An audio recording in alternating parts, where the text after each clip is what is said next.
നമ്മളെല്ലാവരും ജിമ്മിൽ പോയിട്ട് ചെസ്റ്റിന് അടിക്കുമ്പോൾ ബാർബൽ ബെഞ്ച് പ്രസ് മാത്രമേ ചെയ്യുള്ളൂ. എന്നാൽ ഇതിന് പകരം ചെസ്റ്റിനെ കുറച്ചുകൂടി ഗ്രോ ചെയ്യണമെന്നുണ്ടെങ്കിൽ ഇൻക്ലൈൻ ഡംബിൾ പ്രസ് ട്രൈ ചെയ്യും. അതായത് കുറേശ്ശെ ഉള്ളിലേക്ക് കൈ മൂവ് ചെയ്യാൻ നോക്കുക. ഇതുപോലെ നമ്മൾ ഷോൾഡർ അപ്ഡക്റ്റ് ചെയ്യും, പുറത്തുനിന്ന് കൈ ഉള്ളിലേക്ക് കൊണ്ടുവരും. ഇങ്ങനെ ചെയ്യുമ്പോൾ എന്താണെന്ന് വെച്ചാൽ നമ്മുടെ ചെസ്റ്റ് കൂടുതൽ യോജിക്കും. ഇത് ചെയ്ത് നോക്കൂ, നിങ്ങളുടെ ചെസ്റ്റ് കുറച്ചുകൂടി ഡെവലപ്പ് ആവും. ഈ പുള്ളി പറയുന്നത് പോലെ നിങ്ങളുടെ ഓവറോൾ ചെസ്റ്റ് ഡെവലപ്മെന്റിന് വേണ്ടിയിട്ട് നിങ്ങൾ ഇൻക്ലൈൻ മൂവ്മെന്റ്സ് ആണ് പ്രയോറിറ്റൈസ് ചെയ്യുന്നതെങ്കിൽ അവിടെ ഒരു പ്രശ്നമുണ്ട്. എന്താണ് ആ പ്രശ്നമെന്നല്ലേ പറഞ്ഞുതരാം.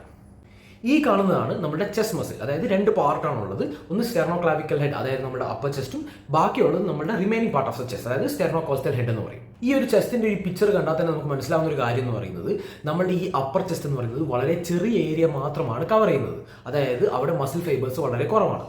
ഒരു ഇൻക്ലൈൻ മൂവ്മെന്റ് ചെയ്യുന്ന സമയത്ത് നമ്മുടെ അപ്പർ ചെസ്റ്റ് ആക്ടിവേറ്റ് ആവുന്നതിന് കൂടെ തന്നെ നമ്മുടെ റിമൈനിങ് പാർട്ടും ആക്ടിവേറ്റ് ആവുന്നുണ്ട്. ബട്ട് ഈ അപ്പർ ചെസ്റ്റിനോടനുബന്ധിച്ച് നമ്മുടെ റിമൈനിങ് പാർട്ട് ഓഫ് ദ ചെസ്റ്റിൽ വളരെ കുറവ് സ്റ്റിമുലസ് മാത്രമാണ് ലഭിക്കുന്നത്. സോ ഞാനിവിടെ പറഞ്ഞു വരുന്നത് നിങ്ങൾ ഇൻക്ലൈൻ മൂവ്മെന്റ്സ് ഒന്നും ചെയ്യരുത് എന്നല്ല. ബട്ട് ഇൻക്ലൈൻ മൂവ്മെന്റ്സ് ആണ് നിങ്ങളുടെ ഓവറോൾ ചെസ്റ്റ് ഡെവലപ്മെന്റിന്റെ കീ എന്ന് പറഞ്ഞാൽ ദാറ്റ്സ് കംപ്ലീറ്റ്ലി റബിഷ്.